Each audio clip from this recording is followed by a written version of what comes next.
version. Make sure you got those in if you're gonna go to sleep tonight, because this could be in and out, in and out. But keep something in the tank. Always keep something in that tank. All right, so let's see here. Anonymous. Ask before. Oh, one more thing really quick, just before you start. So Dogecoin, actually, I've been talking to one of my other buddies that works in crypto. They're actually trying to create Dogecoin to a stable coin. And right now, I believe there's another coin out called Doge. Find out really quick.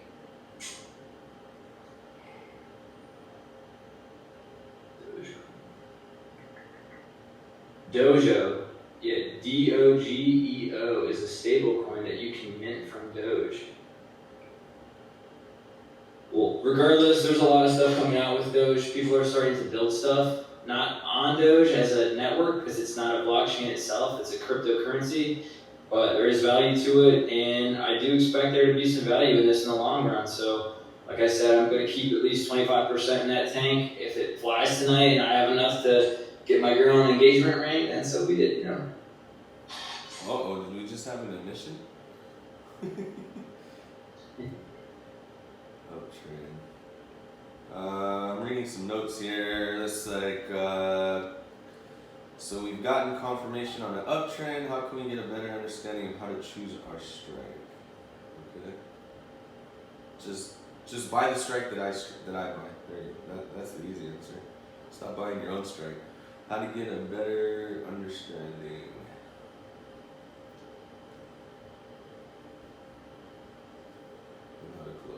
Choose our strike. Nobody here, not a single person has something they want to address. Choose our strike. Hey, Anthony, it's Jared. Yeah.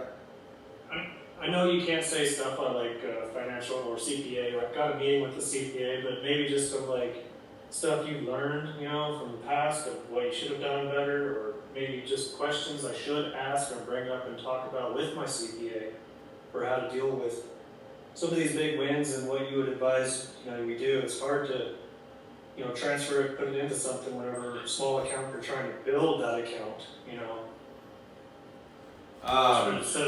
Set it aside for those gains taxes at the end of the year. So yeah, anything you could say. I always tell everybody that's a day trader that you should put your first of all, you should be wiring out earnings weekly, not all of it, but some of it. Second of all, if you wire them out, put them somewhere safe, like a good ETF. You could put them in Bitcoin, Ethereum. I mean, at this point, Doge, honestly. There's a lot of different coins that you can put it into that'll just kind of be a store of value and a hedge against a lot of different things by being in Bitcoin. So that's not a bad idea. Or if you want to just leave it in your account, your trading account, if you have enough discipline to not touch it, then normally what I do is on my trading accounts, I'll start with X amount, my goal being to get to Y amount, and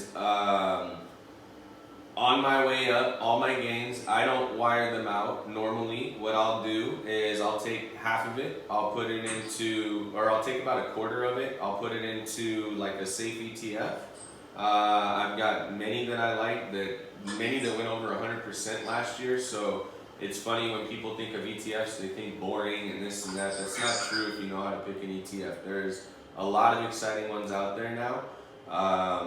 Also, the other half, put it in Bitcoin, put it in whatever. So if you got a quarter in an ETF, that alone might be enough to pay your taxes at the end of the year. And then if you got half in crypto, as long as it's not during a big flash crash or a pullback, you're gonna have tons to pay for it there. The other quarter I'll use to keep stacking my account. But then once I get to whatever Y was my target of that account, at that point, I make a choice. I either wire everything out into something to hold until it's time to pay taxes, or I reallocate my portfolio and then I reposition size and I redo everything. So if I doubled my account, and I feel like being aggressive, and I feel like continuing to roll, then I'm going to redo all my position sizing to double what it used to be. Now, I don't think that would be the smartest thing to do. I think it'd be a lot smarter to maybe conserve half of that somewhere and then reposition by saying, if, like for me, if my normal position size is 10K and I doubled my account, I wouldn't want to start betting with 20K. I would maybe go start betting with 15 so that I increase what I'm doing by 15%, and then I would readjust everything accordingly. So now a half bet's going to be 7,500, a quarter bet's going to be around 3,200, a lotto's going to be around 1,500, and then a super lotto's going to be around 750.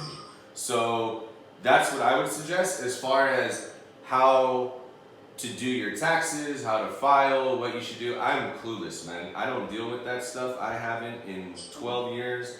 I've got a CPA that handles all our LLCs, and there's a ton of them, and she files K1s. I don't see any of this stuff, nor do I do my books or anything. So I am clueless what to tell you on that end. I got a couple pennies to throw on that, if you don't mind. Go ahead. So what I do is I take 25% of my gains in a given week and I transfer it to a separate brokerage account. Very much what Anthony's saying. That helps me separate the two, right? And that's what he's talking about, the discipline. I know that money's over there. It's meant to pay taxes. Whatever I do with that, like Anthony said, if it's a safe ETF or something like that, that's separate. I don't even count it as mine. That's the government's money. And I like to get this benefit at the end of the year where, my taxes are a lot less than this because I'll trade it very safely, like Anthony's saying, smaller, much less risk, right? I sell options against that money, way out of the money, things that will probably never get executed. And I'll just take in very minimal profits on that just because I wanted to stay safe and be able to pay the taxes with it. But on top of that, I would ask your CPA about maybe an IRA, right? You can contribute up to $6,000 a year into your IRA. That will be a write-off against your overall tax liability. So the way I look at it, it's better to pay your future self than to pay the government, right? So maybe take a look at maximizing some of those tax sheltered accounts. Did that get addressed as best as we could, Jared? Yeah, that's all helpful. Okay. And I do maximize all my contributions. They're to the limit, so Cool. anything I can. Thanks. Okay, so first things first. Tomorrow, 4/20, national holiday. I grew up in California. It's really a national holiday, but they're calling it National Doge Day. Yeah, baby. So we were here when Doge was under 2 cents. I was telling you should buy it. People didn't listen. Then I was telling everybody we're gonna pump it. We got it all the way up to like 9 cents the first time before the huge crash that there was an outage on every platform. People got screwed out of their limit sells. It was a disaster. This was back when the first Wall Street bets thing went on, and that mess with the White House calling and telling Robinhood and other platforms to stop selling game. That was the same time that Doge was going on. Then I came on and told everybody once it was under 6 cents for a few weeks. If you don't mind hitting mute, whoever's on here, I'd appreciate it. I told everybody right when it was under 6 cents that it looks like it's really, really, really ready to go on a run after it had consolidated there some time. I've even got charts that I drew out showing the damn move that it made. So, you heard it here first. We gave you every 10,000 if you would have put it in when we mentioned it. It'd be worth over 300,000 right now. If you held $1 million, you'd be looking at $400,000 right now. So, that's looking awesome. We'll see if tomorrow we can pump it to $1. I don't know whether or not we can. Regardless, I could care less. We're up like 3,000% on the thing. Anybody that even got in on it when I called it out the second time that's in our group, they're up probably, I don't know, 500% on it, if not more, maybe 600, 700%. At this point, I don't see why you would sell Doge. It's something like, I want to say off the top of my head, it's something like 28 to 29% of Doge is compiled and kept in one wallet. I would be willing to bet my bottom dollar that that is Elon Musk's wallet. I've said this from the beginning. I said it when it was under 2 cents. I said it when it was under 6 cents. I'll say it again.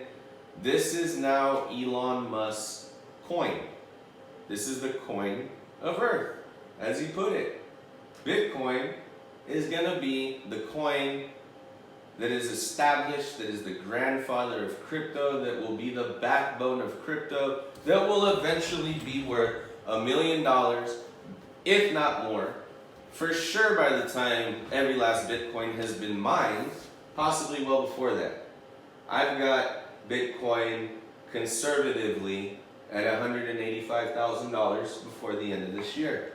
The pullback that we just had, I absolutely loved it. I went and bought up some more Bitcoin when it crashed. It crashed down to like 52, I think. I didn't think we would ever see those levels again, but I also expected a huge crash before we could rocket off, and it never really came. That was the closest that it came to. I was thinking it was going to be worse than that. So now everything's over, it's done. If it crashes further, fine, it crashes further. We'll buy it up some more. It's only got one destination, that's up. Every single financial institution is putting it on their books. Every financial institution is trying to come out with their own cryptocurrency.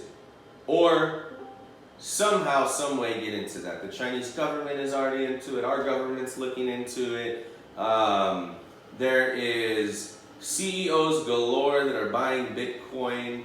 There was a report that came out about the reason why Bitcoin had a flash crash was because of them looking into money laundering with Bitcoin in our financial, I don't know whether it was in our financial institutions or not. Long story short, they're looking into money laundering for Bitcoin. That's not the reason why it dropped, guys. They look into money laundering in these institutions and they launder money every single day in and day out. They launder money in cash. Nobody cares that they're laundering money in Bitcoin. That's old news, guys. That's not why it dropped. So, here's what I think. Coinbase had their IPO. I own Coinbase. I've owned it privately since, I want to say 2018 in December. I got monster returns on it. I've never been in something privately, pre-IPO, that you can sell the day that it goes public. Honestly, I didn't even know that was a thing. So you learn something new every day. So I thought I had to wait 90 days to sell. I realized after day one and reading that I didn't have to be. I'm not selling it. That'll go in my IRA. Mark my words that Coinbase will easily be a $5,000 stock. Easily.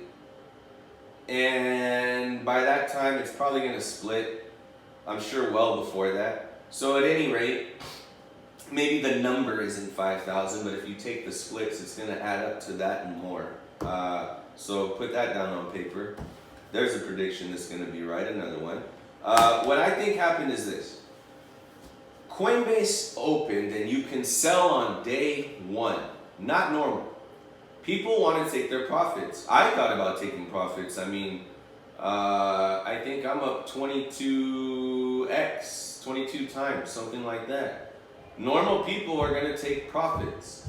The CEO sold like 30% of his shares. Guys, that's nothing. Who cares if it's like $330 million? He's got over $1 billion. He shaved 30% in something that his last round of funding was 3 years ago, and he wants to take some money. I mean, this is what we teach. This is investing 101. If you're up 27x on something, and you haven't taken profits, you're a pig or an idiot. Either one's going to get slaughtered eventually. Now, mind you, I think Coinbase is going somewhere. I wouldn't have taken profits. I'm not taking profits. I'm throwing it in an IRA, but I'm not a billionaire. Selling and taking $330 million isn't a drop in the bucket to me like it is to them. Now, simultaneously, while Coinbase dumped, then Bitcoin pursued to dump, and then Dogecoin pursued to take off. So, what I think happened is they sold coin. Then, all these CEOs, and yes, this is good information that I have from a lot of people at Fortune 500 companies, that the CEOs are buying the crap out of Doge. Elon and Mark Cuban have convinced the CEOs that Doge is the real deal. Somebody just bought $3 billion of Doge plus just yesterday, I believe it was. This isn't going anywhere, guys. Every time somebody sells off, I've physically been on the phone trading and watched somebody sell off $9 million of Doge, and it did nothing. It dipped and got bought right back up. There is nothing that anybody can do outside of Elon, Mark Cuban, possibly these other CEOs, even them. If you sell 9 million Doge and it doesn't move, I mean, my Lord. They're just eating it up, man. The demand's not going to go away. The demand will not go away. It is a thing now. Get used to it. So if they sell coin, they sell Bitcoin because they want these things to drop, especially Bitcoin, guys. Everybody's long on Bitcoin, whether they want to admit it or not. I even promise you that the idiots on CNBC that tell you that Bitcoin's a scam secretly have Bitcoin. I promise you, it's too good to pass up. Even as dumb as they are, it's too good to pass up. So if you can sell coin and you can sell Bitcoin and you can get it to drop off a map and scare everybody, and then go pump Doge, and tomorrow's National Doge Day, maybe it gets to $1, then you go sell that off, you pull the rug, and by pull the rug, I mean at this point, like I said, it's hard to pull the rug on Doge. Maybe it goes to $1 and it drops to 60 cents and that's the rug pull. Big deal. You're still up 50 from today. That's what I think happens. And then when they do, I think the money rotates right back into Bitcoin. Once Bitcoin gets through an all-time high, which will not be too long from now, it's going to explode. Absolutely unleash and explode. It is like a coiled up spring ready to take off. So don't panic. Doge, hold it. Why sell it? You want to trade it? Go for it. But at the same time, make sure you got plenty you're holding to.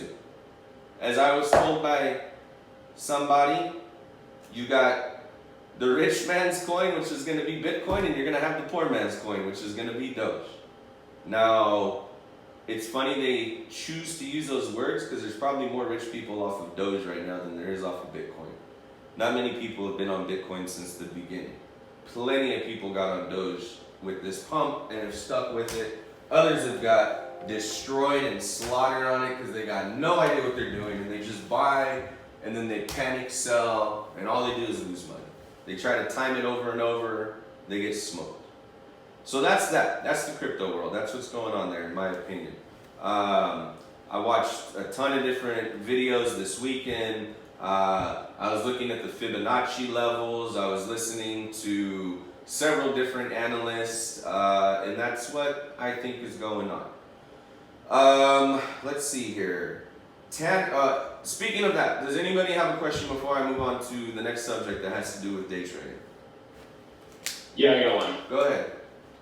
All right, so let's say we're talking Doge, and we know there could be an event tonight, and we've discussed have your sell orders in. Just curious, and you also said maybe trade it, but make sure you hold a position. Ballpark, just conversation. What percentage of a position should we maybe try to scalp on a move tonight, and then is it multiple limit orders? And what could be maybe the floor and the ceiling of a move that could happen because of 420? Sure. So I had my original buy orders after the first pop at 20 cents, and the son of a bitch got to 25, 20 and a half cents, and it never triggered. So I got screwed on that one. Then I went again today I went at 34, I think it was. Let me double check. Alright. Doge. I think it was 34. I got within like, whatever it was, I got within 0.2 of a cent and it didn't trigger. So at this point, I'm frustrated. So, okay, if you want to, I would say first of all, if you want to take up a full-size position at minimum, there's absolutely nothing wrong with that. I'm looking to take up at least probably 2.5 times a full position, easily. I'm going to put buys, I'll tell you right now.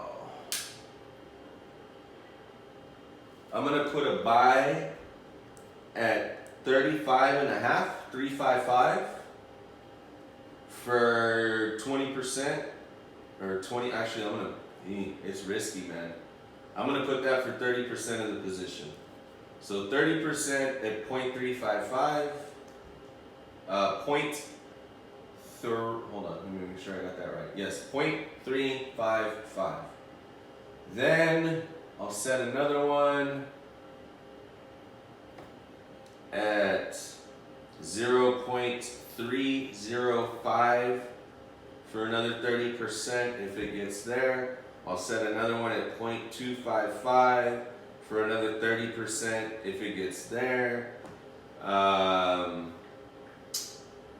go all the way down, and if I could get it at this, it's a steal. So I'm putting percentages that don't make sense. Let's just say this is the percentage of a full-size play. It's going to add up to more though. So 30% of your full-size play at 35.5, 30% at 35, 30% at 25.5, 30% at 25. And then I'm going to have cells at 0.485 for 20% of whatever the position is that I build. I'm going to have cells at 0.585 of another 20%. I'm going to have cells at 0.685 at another 20%. I'll have a cell at 745 at 10%. That'll get me out of 70% of whatever I'm holding and leave runners. So I'll repeat that again. And I will buy on the way up too, if I can. If it looks like it's gonna fly, I will buy on the way up. Now regardless, here's my buys. 355, 305, 255, 205. Every time, 30% of a full position. If not, maybe more. I might even do 50 to be honest. Because if I do 50, matter of fact, that's what I'll do. I'm gonna do 50. 50% of a full-size position at 4 plugs. If I get in, I'm in 2 times. 2 times a normal position. I'm gonna plug out 20% at 485, 20 at 585, 20 at 685, 10 at 745. Hold the rest, see what happens with the last 70, 30%. I don't expect to get filled on all of these. So I doubt that I'll be playing at full size, but I'll be watching it, and when it looks like a good entry point on a bounce, I'll definitely get in there. So that's my plan, that's where I'd plug. Ultimately, I'd like to see Doge hit $1. I called for Doge to hit $1 by the end of this year. So we're a little ahead of schedule if it hits $1 tomorrow. That's that on Doge. Any other questions? Let's post a chart real quick. Where should I post it? Put it on Night's Watch.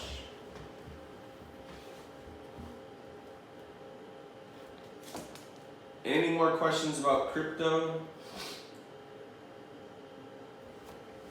Hey, so Anthony, I kind of don't like doing the trading or scalping on Doge with my one account that I have. I'm waiting on another pending, but my dollar cost average just keep going up. Does that still make sense and it just works out in the end when you keep doing those scalps like that? Yeah. When you've got one account with a holding of a really low dollar cost average, or I'm up 500%? Yeah, you gotta stop worrying about the percent. People worry about that way too much. It doesn't matter. All that matters is that it's above where you keep buying. That's the only thing that matters. You're building a position.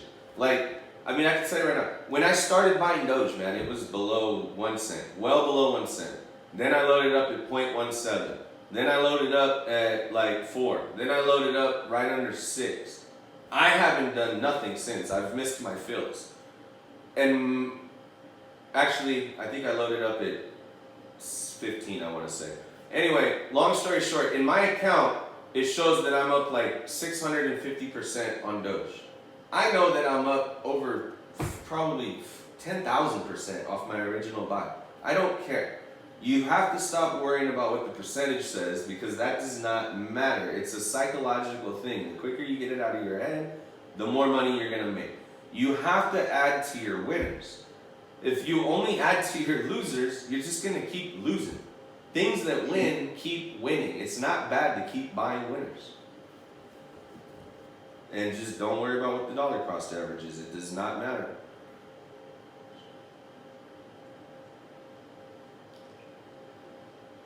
No more. All right, so Go ahead. little follow-up question on my last one. I posted that chart if you guys want to see it. It's the 1 week of Doge. And I'm seeing a lot of resistance at 0.42, right? Yep. Ish. And then, so say we get momentum tonight, Asian markets open, we get a huge run, right? And you don't get any of those executions from the buys that you had below, and you still have sell orders for, you know, running up. You're good with selling a portion of what you already own, right? Mm-hmm. In hopes that we'll get a run and then a pullback and an opportunity to buy back in. Is that kind of your thought process? Yeah, absolutely.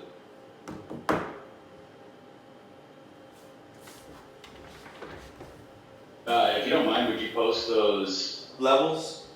levels? Yeah. The upside? Yeah. I will. Thank you. Uh-huh. Any other crypto talk?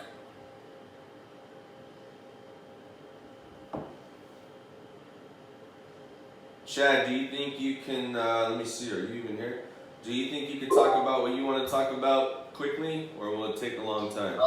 What's up, guys? Yeah, sorry, I'm sitting here with Kelly. We're both at work right now, so we're just kind of listening in. We're chatting about crypto. I don't know if anybody else is checking out the charts right now on Voyager or anything else, but everything's tanking right now. There's a big sell-off. So more opportunities for you guys to buy stuff up. I know Kelly's getting into Doge right now at 3.6 and beefing up some of her positions. But there is one thing that we were talking about with Doge before I think everybody kind of got on that I wanted to mention, and it was that Dogecoin is, I guess, starting a stablecoin minting it's called Dojo, D-O-G-E-O, and basically this thing ain't going anywhere. It's going to be a stablecoin that they're going to be minting from Doge, and they're going to basically try to tether it to Dogecoin and kind of have a stable value to it in long term. There's not going to be programming layers, there's not going to be blockchain built on Doge, it's going to be a straight currency, and that's okay. We can live with that. There's other currencies out there already. Bitcoin's one of them. We hedge things against Bitcoin. We hedge Bitcoin against other stuff. Like you said earlier, and I agree with you 100%, Anthony, to me, Bitcoin is the ultimate apex hedge against the US dollar, against gold, against everything that inflates.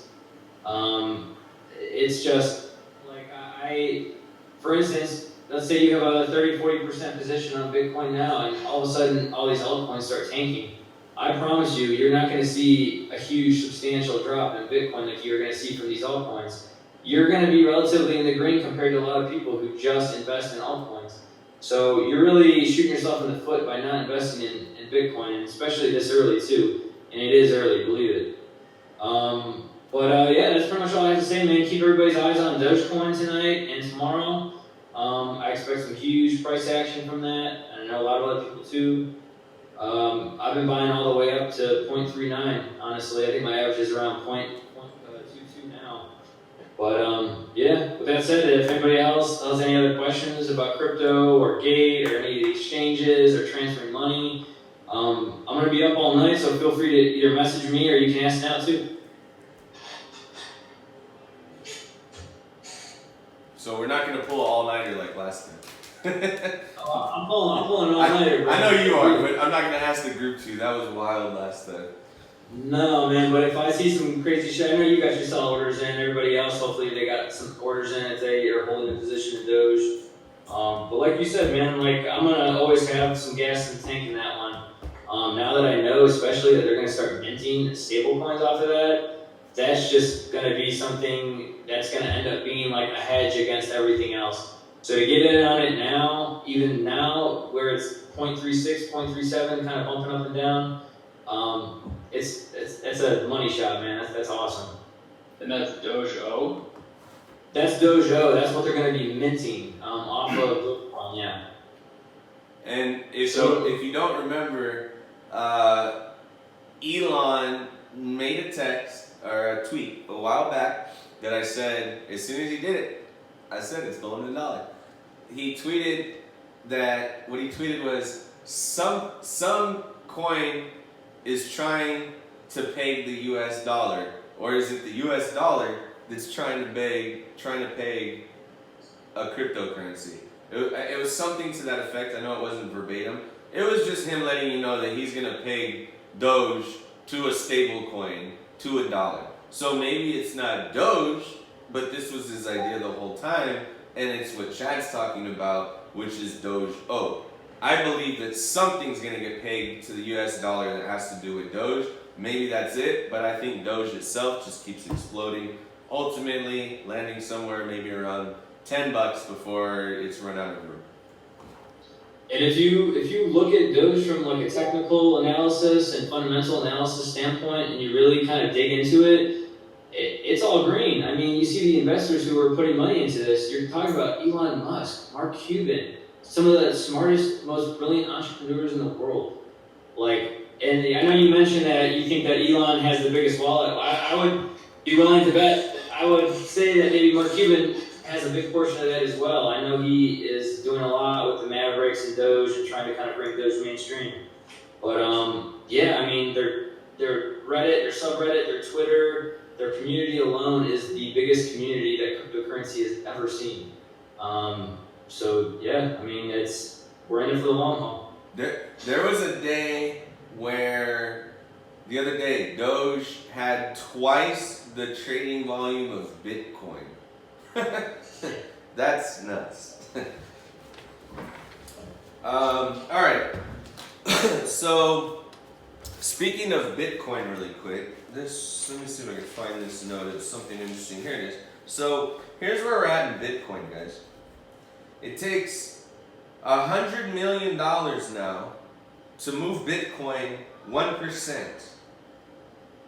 Let me repeat that. It takes $100 million to move Bitcoin 1%. So, it's going to be hard to tank Bitcoin. Somebody with a massive, massive wallet's got to tank it. And even at that, there's too much steam behind it in the media and everywhere else that it's just going to get bought up. But just so you know, it takes $100 million just to move Bitcoin 1%. Now, let's get on the day trading channel here. So somebody had a question about getting confirmation on an uptrend, how to get a better understanding of how to choose our strike. Confirmation on an uptrend. It just depends on the market. If something prints on the 5-minute moving average above a level, that's one print. I don't consider that confirmation. 2 prints, I feel better. Normally, I'll go in on 1 or 2 prints. This market, though, has not allowed you to.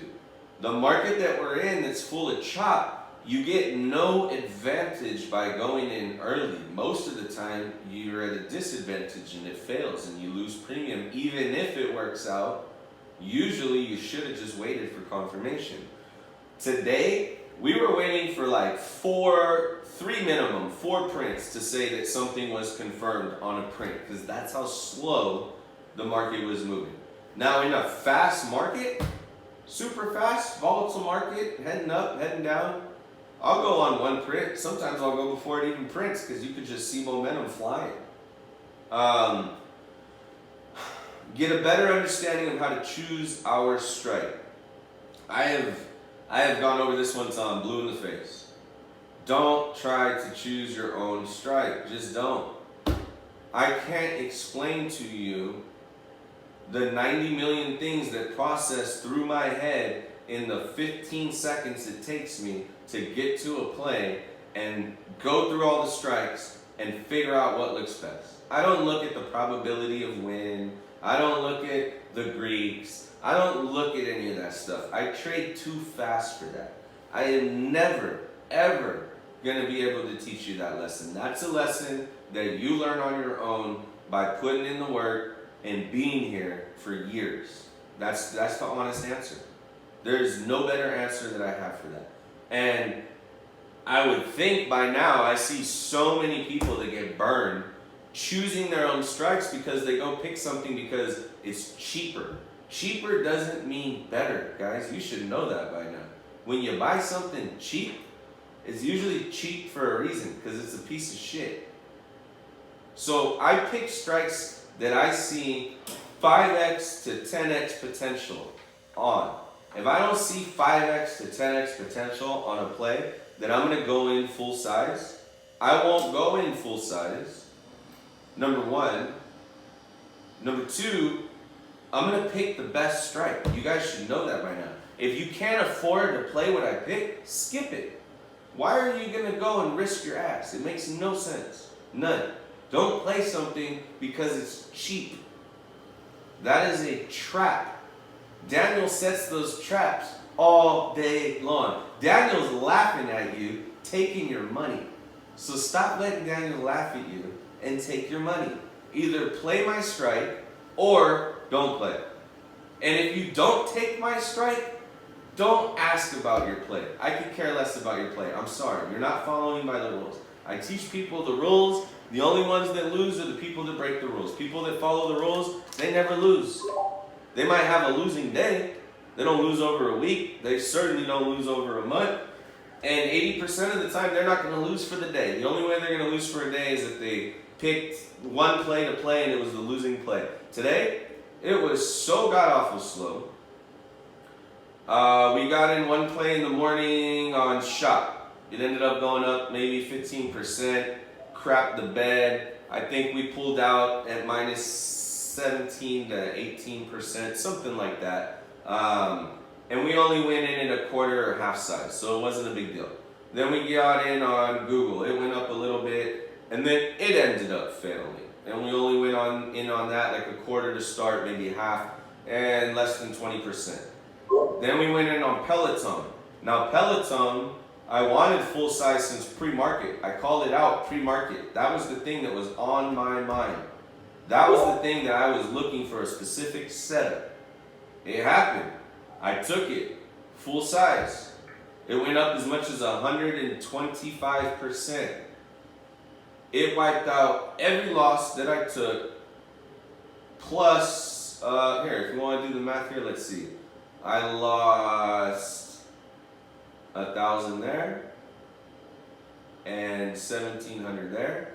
I lost $2,700 on the two L's, and made $12,500 on the win.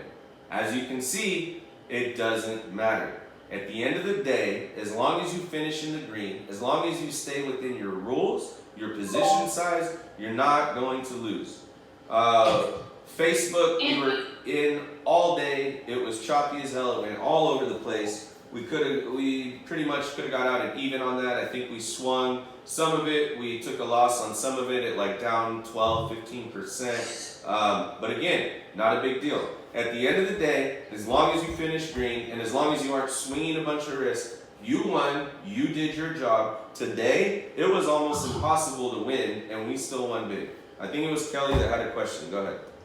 Yeah, deal. Okay, so just so you know, it takes like 9 times for the human brain to hear something to retain it. I have my notebook and I'm writing stuff down. Can you just go over again, like when you say a whole position, I know it's a percentage of your capital, correct? Right.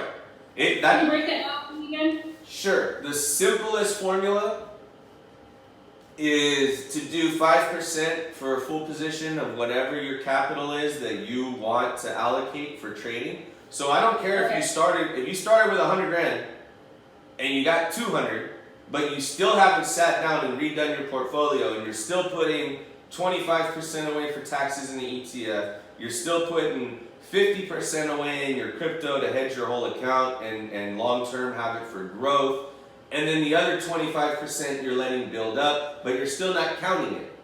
So you're still position sizing the same until you hit the level that you want to hit to start over and start positioning bigger. At that point, you figure out what you want to do. Some people position size 10% for a full size position. I've done that many times on small accounts and blew up my account in a good way fast. I don't recommend that for everybody. So the common denominator, the basic starting point that I always give beginning traders is a full size position should be 5% of whatever you started with for your account. I don't care how big your account's got if you haven't redone it.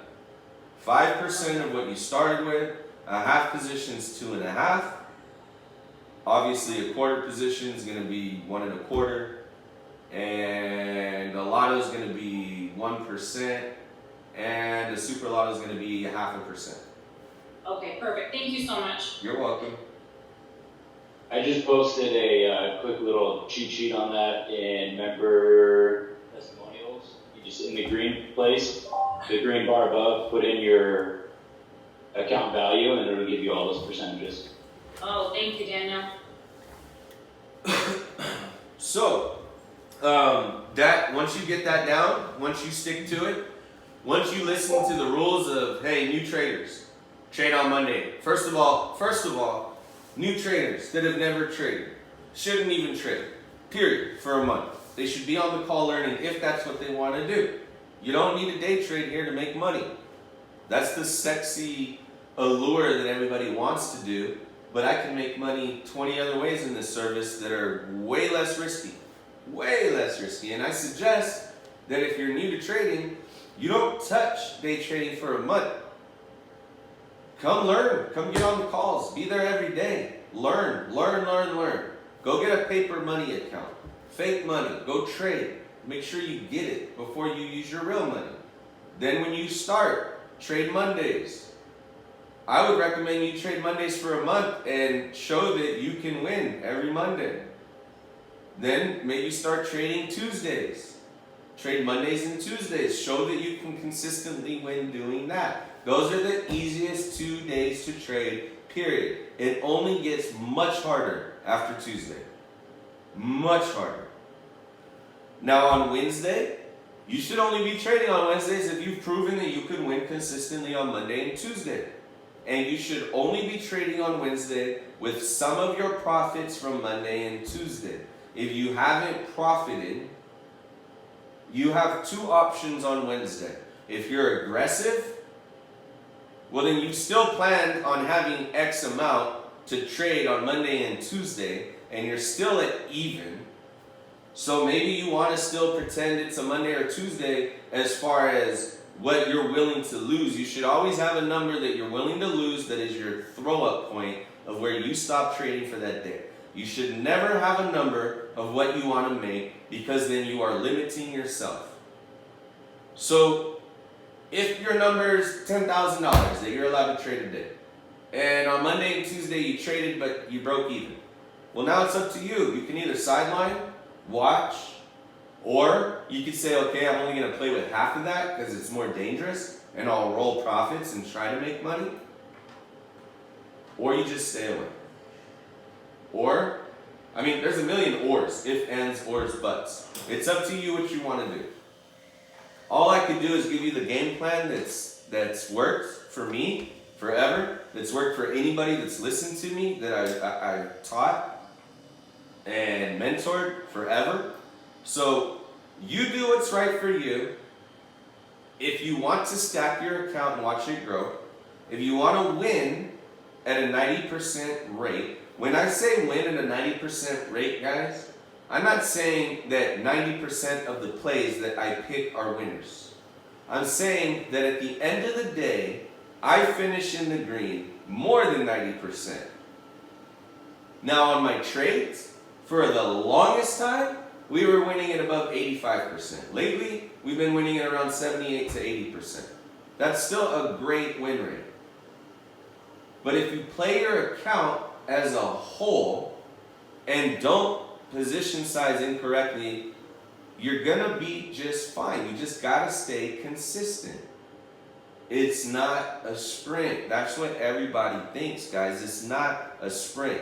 It's a marathon. And money makes money.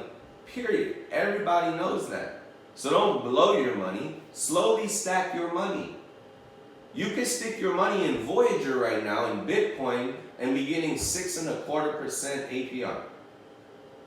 You could be in an asset that's rising and get 6.25% APR. You could be sticking your small gains in there and be amazed what your account looks like at the end of the year. So quit racing.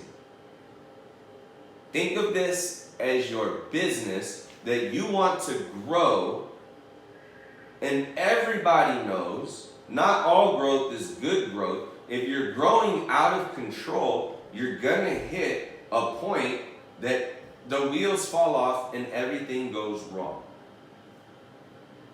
So make sure you trade within your means, that you trade under control, that you stick to your plan, that you have a throw up point where you really throw up and get out of the play, such as I did twice today. Had I not, we would have got wrecked on those plays. Absolutely wrecked. But I saw they were done, I got out, I admitted it. The moving average, somebody asked why we use 3, 5, 10 minute moving average. Is it the style of our fast trade? 1,000,000%. When it comes to day trading weeklies, I don't really need to see much outside of the 3, 5, and 10, maybe 15 to get a sense of direction. That's all we're trying to find, momentum. As soon as we find momentum, we can make a play and we can make good money. And if we can gap up one, we're gonna make 50%. If we can gap up a couple, we're gonna make 100 or more. That's all we're looking for. So that's what we use, the 3, the 5, the 10. Very simple. Anytime your price line crosses the 3, 5, and the 10 or the 15 at the same time, that's a pretty good indicator that direction's about to reverse. Doesn't always work, but it works more times than not. And you want to see a print, meaning something on the 5-minute chart that prints above or below, depending on which way you're playing. That golden cross is what I call it. Once it breaks through that golden cross of all the moving averages, it's usually a good indicator that direction has reversed and the momentum's going to start going down. Does anybody have any questions about any of that stuff while I look up some other things that people wanted to know? That was the last thing that I have right now. I'm going to look up some more. So if you guys got questions, please take the time to think about them and ask them. Now's the time. No such thing as a stupid question. I promise you. Just a quick point on what you mentioned with like Voyager and any of the coins that track USD and pay 10 to probably 13%. Back to Jared's question earlier from today. What do I do with the money that I'm trying to put aside for taxes? Pretty good place to park it. 100%. Yeah, I mean, you're getting a free 9% most places to park your money in a stable US dollar coin. It can't go anywhere and you're getting 9%. If you're accumulating 9% APR monthly cumulative interest and you're wiring money into that thing every single week and you're only wiring out 25%, that's going to be way more than enough to pay your taxes, I can almost promise you. I'm not a CPA, that's not legal advice. I'm just telling you that if you can get APR of 9% on a stable coin that can't go down and you can roll it continually every month, it's going to be enough to pay your taxes. Let's see here. Any other questions while I'm looking this stuff up?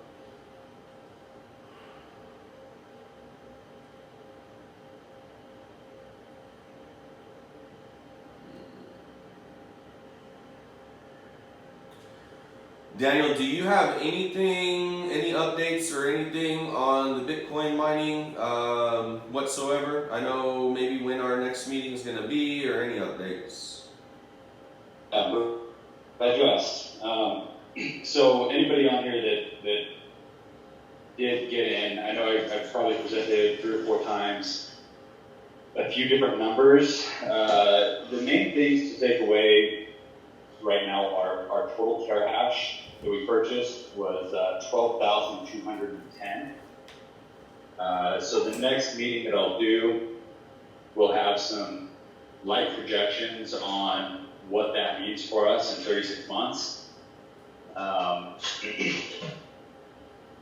You know, outside of that, in the 12,210, we actually point 10% of that back to SupplyBit as their management fee. So we will mine off 90% of 12,210. But guys, it's crazy. I work with Mike over at SupplyBit, their CEO, on a daily basis, and just the demand that's going into crypto in general has raised their rates beyond belief. Let me see if I can. I'm clicking right now, so it's grab my phone. It went up to 15% for the best deal. But that's not only it, right? So we're paying 10% that we point back to them, and now that the best deal, like Anthony's saying, is 15%. So we save 5% there. But not only that, it's $19 more per terahash. Okay. And so we paid $40.95 per terahash. Right now it's $59.95 per terahash. So we got in at a really good time, and I can't wait to get going. It's gonna be nonsense. Sorry, pretty excited about it. But yeah, no, I'll throw some. We also did a better job of calculating network difficulty over the 36 months based off of previous network difficulty increases. So I'd be happy to kind of throw out some of those projections. And really what I'm waiting for is a relevant update from our attorney who's creating the operating agreement and the subscription agreement. But if you guys took a look at the post that I threw up today around names and percentages, that's what I'm going to give to the attorney to draft up the most important part of the operating agreement. So take a look at that. If you have any questions, let me know. And then we'll get an update in the next 48 hours, I'm sure. Cool. Anybody have any questions on that? Just kind of question to that mining difficulty factor. Do you guys have a different set of variables? Like, you know, Anthony's saying one projection by the end of the year, that'll increase the mining difficulty ratios. Do you guys have that in different scenarios, kind of based on different expert averages or expectations? Yeah, Potentially. Tony's Yeah, let me see if I can all that actually share stuff my out. screen. Give me a second and I'll pull up the spreadsheet that we've got. Yeah, Tony took a lot of time to map all that stuff out and show a chart on what it looked like. Give me a second, I'm pulling up a spreadsheet and we'll look at the major variables. Here, you can share my screen. And while Daniel's doing that, I just want to address one question really quick, because this is an easy one. Somebody asked, would you possibly know what a warrant is? So a warrant is the right to purchase a stock by a particular date and at a particular price. So if you purchase stock that comes with a warrant, that means you'll get the option to exercise that warrant to purchase XYZ stock. For instance, let's say you have a warrant to purchase XYZ, whatever that is, for $25 by June 1st of this year. And the stock is $50. Well, then you hit a double. It's that simple. Mm-hmm. You exercise the warrant, you hit a double, and if you want to sell it right then and there, you sell it and you take your double. So buying things that have warrants is a great way to try to make some money for smaller accounts, to build your account. Obviously, do your research about the stock, Make sure it's in an uptrend. Make sure it meets the criteria that I talk about all the time. I'm not going to mention that here on air because this is all information you guys pay for, but make sure that it meets my criteria for what shows that it's in an uptrend long term. If it does, great way to earn extra money is buy things that give you a warrant. Go ahead, Daniel. I'm done with that one. All good. I don't know. Can you guys see my screen? What are you going to? What are you on? I'm in Discord, and I just did share screen. So if you go into the Minions conference. I see Oh it. yeah. Okay.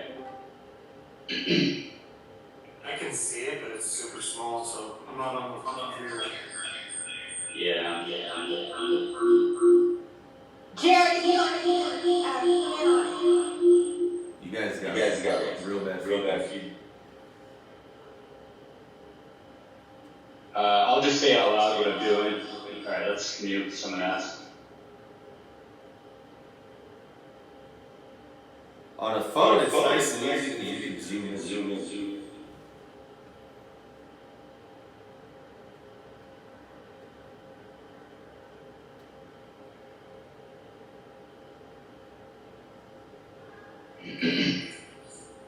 Okay, so I'm getting a lot of feedback. Let me hit mute on my phone.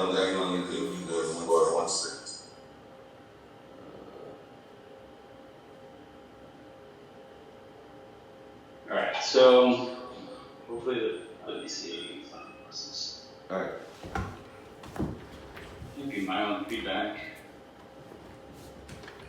Anyhow.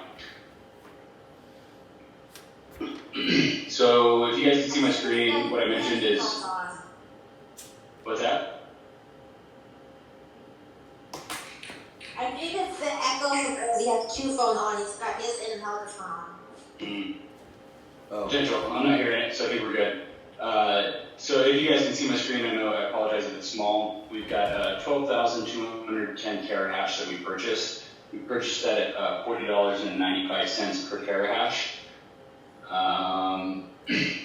That is approximately 10,000. It's exactly 10,989 terahash that will be pointed back at our account, and the network difficulty is broken down. And I'd be happy. I know I've offered this before. Just send me a DM and I'll email you the sheet. But the network difficulty, this is based off of historical information, and we're assuming that same network difficulty will increase over the 36 months. That's obviously not correct, but it's the best thing that we can do with what we have now. We're factoring in a running cost of $1.69 per terahash, and management fee. This is actually a little bit off. Our management fee is 10%, so that's going to help us out. And then the biggest factor other than that is just the price of Bitcoin, right? So if we use 60,000, which is, that's 100,000, ultra conservative.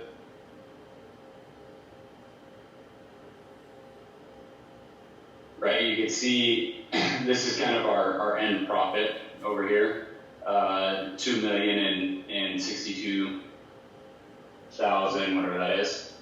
And I can plug in any number that you guys want to see. It's all very hypothetical, but 100,000, that brings us up to 3.9 million, 150,000. Nope. I just bought $30,000 of Doge. 6.1 million. And again, this is all pre-tax. We've got a lot of opportunity to try to reduce that tax liability over the next 36 months. But yeah, pretty encouraging to see our $500,000 investment turn into a 6.1 million at $150,000 Bitcoin price. Yes, it is. And I just bought 30 grand in Doge, guys. Just throwing that out there. Couldn't help myself. Who's got questions on the network difficulty? Did that get that answered for you?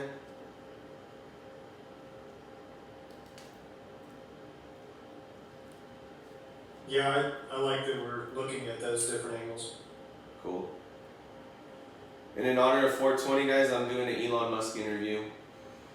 We got into some sundial calls based on speculative play that they were going to rip sundial for 420 because the cheapest pot stock to rip. It's looking good so far. We'll see what happens between Doge, between the pot stocks, more importantly, sundial. Let me check on this play. Oh my lord, look at that. Oh god, it's going to be beautiful. We're up 60% on the sundial. $1 calls that expire this week, a 420 play, and they're going to be in the money when this market opens. They're at about $1 right now. That is a sexy play. Any more questions on the mining before I address just the last couple questions, and then I think we're done for the day until we see you guys tomorrow morning.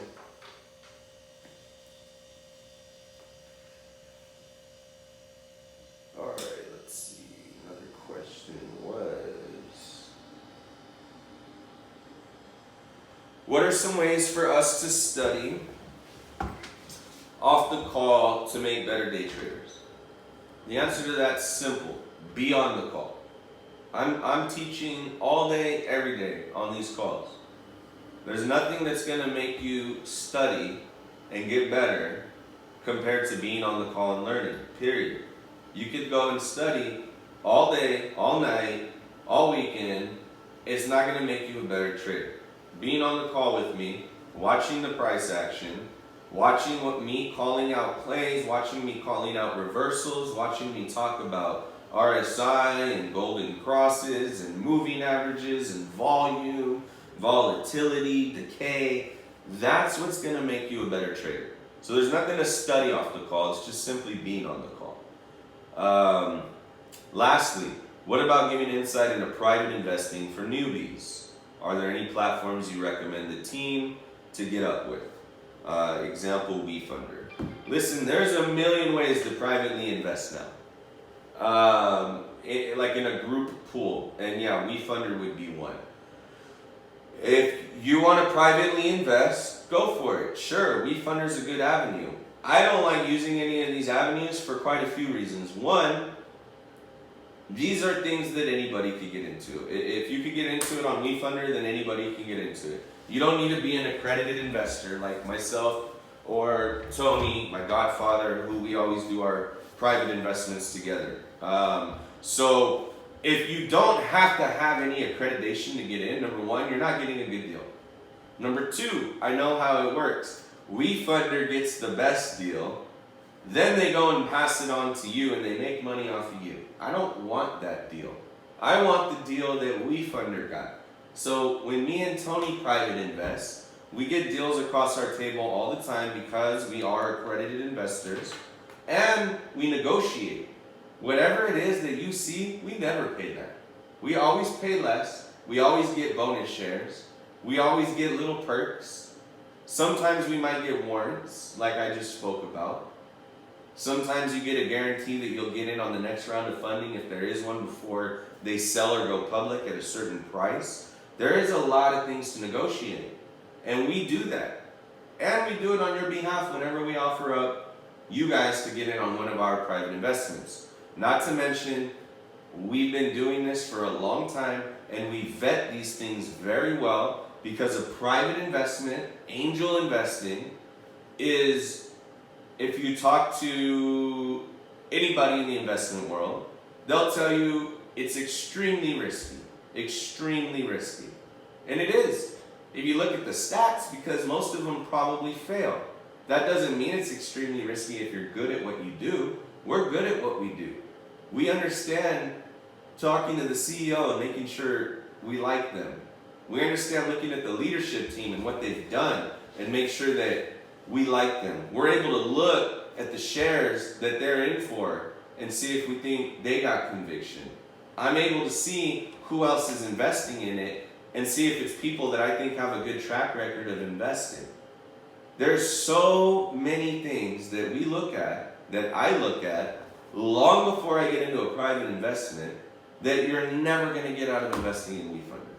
So my best advice to all of you on private investing If you want to do it, go for it. Use whatever you want. I'm not going to guide you on it. I'm not going to encourage it because I'm giving you guys opportunities that you never have got, never would get, and may never get. I don't know. I hope everybody here gets to become an accredited investor. I told everybody here I got one goal to make everybody here millionaires. I said I'll do it by the end of next year. Still plan on it. As long as I get people day trading. Very possible. Anyways, that's the answer to that question is I would just wait for one of our private investments and go in on that. Because you know, regardless of anything, you know that it has been vetted 1,000 times better than you throwing money on WeFunder and you really have no clue what the hell you're doing and you're believing what they wrote with no research. Not a good idea. Have I invested in stuff on WeFunder? Yes, I invested in WeFunder on WeFunder because that seemed like a no-brainer. Besides that, no. I stay away from it. Any more questions, guys? We've talked about a lot of things. National Doge Day, happy 420. What else do we got, guys? Anything?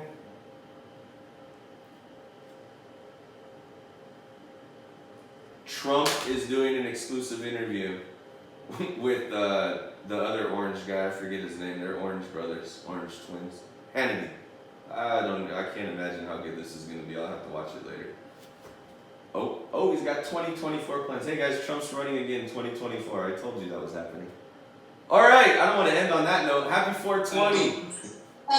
Anthony, real quick, Daniel, do we have any more news with the lawyers and all that stuff about the mining project? I mean, there's no news. They're working on it. Lawyers work at their own pace. Alright. Okay, you got it. That's all. I can't tell him to hurry up because he'll just tell me to go find another attorney. Yeah, no, I pushed them again today, and he asked me for the ownership and percentages, so that's why I sent that out today, just trying to make sure that I've got everybody's names correct, and I'll get that over to him and keep the ball rolling. That's great, thank you.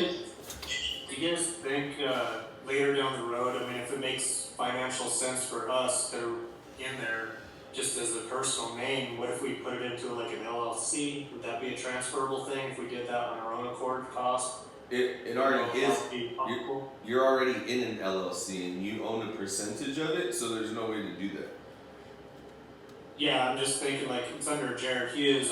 If I start my LLC and then put my, instead of in Jared Hughes, it'd be in lieu of.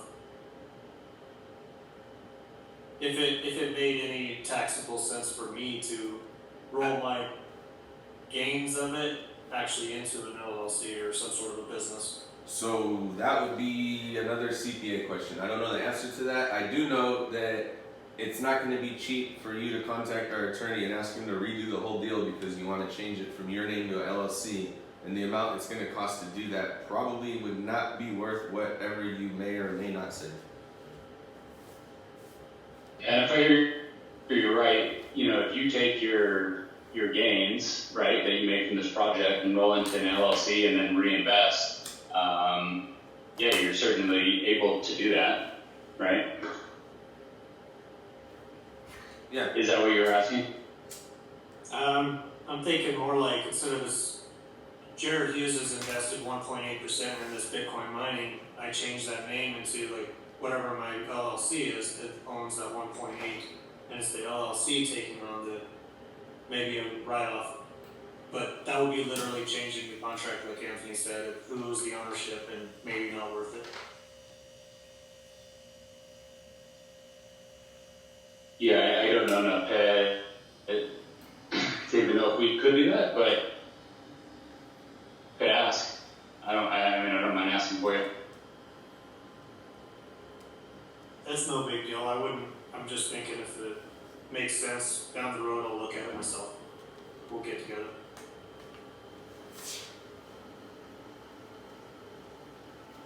Anything else?